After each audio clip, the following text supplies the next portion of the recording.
अल्हम्दुलिल्लाहि वहदा वस्सलातु वस्सलामु अला मन ला नबिय्य बअदा अम्मा बअद फअऊज़ु बिल्लाहि मिनश शैतानिर रजीम बिस्मिल्लाहिर रहमानिर रहीम लक़द कान लकुम फ़ी रसूलिल्लाहि उस्वतुन हसनाह सदाक़ल्लाहुल अज़ीम।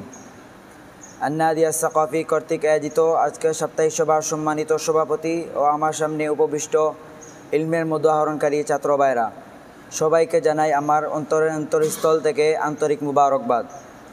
আজকে আমার বক্তব্যের বিষয় হচ্ছে সিরাতে নবী সাল্লাল্লাহু আলাইহি ওয়াসাল্লাম, নবীজি সাল্লাল্লাহু আলাইহি ওয়াসাল্লামের সিরাত চর্চার প্রয়োজনীয়তা। উক্ত বিষয়ে দু একটি কথা বলে আমি আমার বক্তব্য শেষ করব। ওমা তাওফীকি ইল্লা বিল্লাহ। প্রথমে আমরা জানবো সিরাত কি। সিরাত শব্দের অর্থ পথ, জীবনধারা বা জীবন চরিত্র। সিরাত বলতে কী বোঝায়? সিরাতে নবী বলতে নবীজি সাল্লাল্লাহু আলাইহি ওয়াসাল্লামের পবিত্র জীবনে আদ্যপান্ত ইতিহাস, তার নৈতিকতা, চরিত্র, আখলাক, আচরণ, রাজনৈতিক দূরদৃষ্টি, পারিবারিক জীবন, সামাজিক কর্মকাণ্ড, যুদ্ধ বিজয় সহ সকল কর্মের বিস্তারিত বিবরণ। কেন আমরা সিরাত চর্চা করব? আল্লাহ তাআলা কুরআনে বলেছেন, লাকাদ কানা লাকুম ফি রাসূলিল্লাহি উসওয়াতুন হাসানাহ, তোমাদের জন্য রাসূল সাল্লাল্লাহু আলাইহি ওয়াসাল্লামের মধ্যে রয়েছে উত্তম চরিত্র।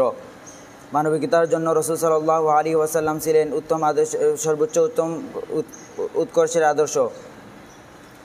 আজকে সামাজিক বিপর্যয়, নৈতিক অবক্ষয়, পারিবারিক ভাঙ্গন এসব দূর করতে হলে প্রয়োজন হলো রাসূল সাল্লাল্লাহু আলাইহি ওয়াসাল্লামের জীবন সিরাত, রাসূল সাল্লাল্লাহু আলাইহি ওয়াসাল্লামের সিরাত চর্চা ও অনুসরণ করা। আজকে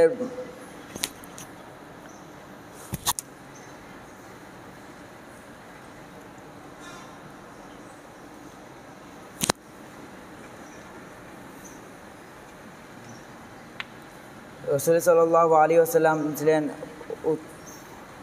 আত্মশুদ্ধিমূলক জীবন দর্শন।